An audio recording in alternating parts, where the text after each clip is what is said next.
Le 8 avril 2025, Vincent Jay, biathlète français, double médaillé olympique aux Jeux de Vancouver en 2010, intervenait pour Agnew Sécurité au cercle de l'Union à Lyon devant un parterre de directeurs sécurité-sûreté. Un moment fort, une respiration collective, une source d'inspiration. Né le 18 mai 1985 à Albertville, Vincent monte très vite sur des skis, initié par sa mère, monitrice de ski, et son père, cadre d'une société de remontée mécanique.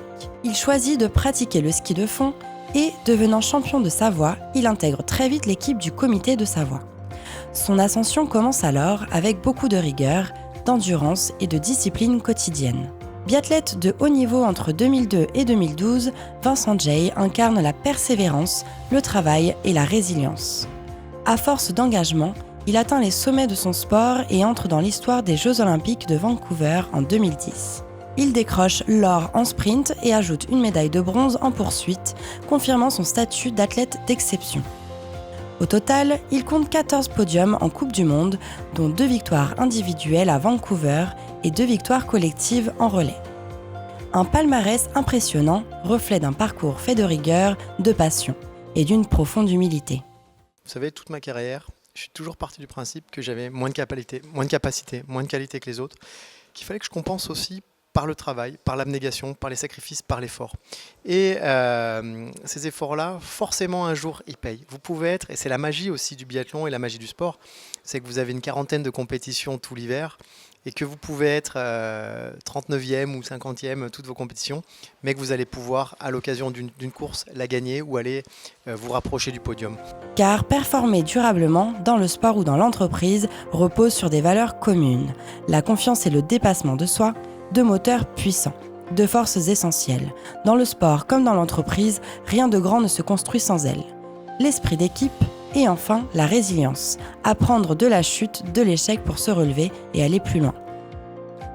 En écho, Marwan Kander, responsable commercial France chez Vercada, parrain de cette conférence, nous rappelle que ces leviers sont aussi au cœur de toute stratégie de sécurité et de transformation. Dans l'univers professionnel, comme sur les pistes enneigées, la performance collective passe par la confiance, la communication et le courage de rebondir. Effectivement, il y a beaucoup de parallèles intéressants qui peuvent se faire entre le sport de haut niveau et la performance en entreprise, comme on a vu ce soir dans notre échange. Je dirais que le premier point que je garde en tête, c'est effectivement sur la partie préparation, que ce soit dans le sport, les entraînements, on doit y aller à fond, mais également dans la partie, dans le monde de l'entreprise, quand on arrive face à un appel d'offres, quand on arrive en réunion client, etc., on doit toujours être sûr d'avoir le bon niveau de préparation. Donc la performance, c'est effectivement l'axe numéro 1 de réponse, et le second axe de réponse, ça va être sur la manière dont on va réussir à gérer, et comme ça a été justement dit ce soir, ce syndrome de l'imposteur, comment on va réussir à garder notre sang-froid, à bien gérer nos émotions et réussir à performer malgré le fait que la hausse soit un petit peu compliquée et qu'on se pose énormément de questions. Alors oui, le collectif, c'est important. On a souvent l'impression que le biathlon, c'est un sport individuel. Bien sûr que moi, j'ai eu la chance d'être champion olympique, médaillé de bronze. C'est moi qui ai pris la lumière. Mais sans l'équipe derrière, clairement, j'aurais pas pu le faire. Et une petite anecdote qui est parlante, c'est qu'en biathlon, on a 5 épreuves. Moi, j'ai eu la chance d'être médaillé d'or. Mais j'aurais pu me dire, t'es déjà médaillé d'or. C'est bien, c'est super, c'est le Graal, c'est le rêve de tout sportif. Mais non. J'ai voulu aller chercher cette deuxième médaille. C'est une médaille de bronze. J'en suis extrêmement fier, beaucoup plus fier même d'ailleurs d'un point de vue personnel que ma médaille d'or, même si le métal est différent. Et à travers cette médaille de bronze, c'est aussi la force du collectif que j'ai pu découvrir. Parce que clairement, la veille de ma course, j'ai pas pu aller m'entraîner. Je suis resté au village, j'ai été protégé par tout un staff, par tout un encadrement.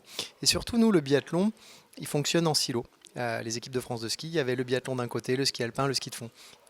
Aucune passage entre les deux, aucune information, souvent des guerres d'ego, des problèmes budgétaires, etc. Et ben moi, ce qui s'est passé, ça a été le commencement d'une nouvelle équipe de France globale, puisque 60 paires de skis ont été testées par tous les techniciens, donc tous les petites mains qui sont derrière l'athlète, qui sont dans l'ombre, que vous ne voyez pas, tous ensemble.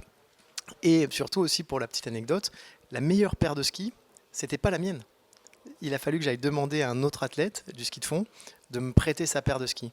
Et ça, c'est un moment fort parce que vous imaginez pour cet athlète-là, la prise de risque, si je lui casse son ski, si je lui raye, si je lui abîme, et ben lui, potentiellement, c'est sa médaille à lui qui part. Donc là, la force du collectif, elle a été forte. Bien sûr que cet athlète, il n'a pas hésité moindre seconde et qui m'a prêté sa paire de skis que j'ai pu courir avec lui. C'est peut-être aussi grâce à cette paire de skis-là que j'ai pu aller chercher ma médaille de bronze et grâce aussi à mon coéquipier, quoi. C'est le collectif.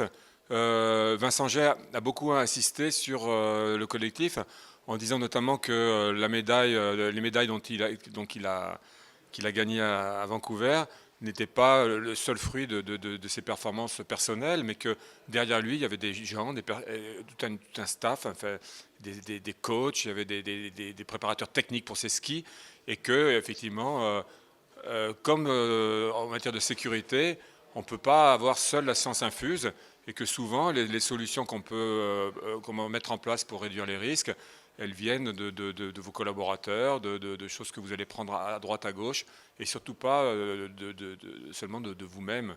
Il faut aller, c'est un travail collectif, et ça c'est vraiment important, me semble-t-il. Alors moi, ce que je retiens de ce soir sont des valeurs. Donc des valeurs que l'on retrouve aussi bien dans le sport de haut niveau que dans l'entreprise. La valeur travail. Donc on voit que le talent n'est rien sans le travail. Et deuxièmement, l'échec. C'est la capacité à analyser un échec, une fois qu'on est à genoux, et à remonter et à avancer.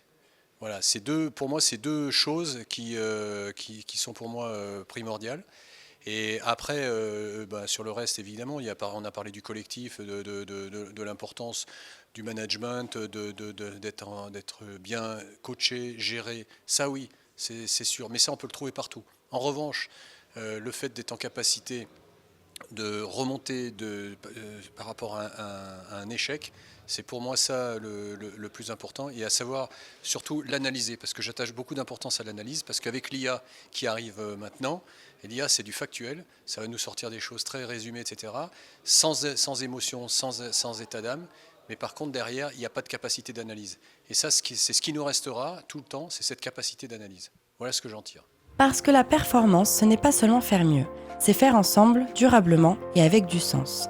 Sur le terrain ou dans une salle de réunion, pour emporter une médaille, une victoire, contribuer à la réussite d'un projet, à la sécurité d'une organisation, des collaborateurs ou des citoyens.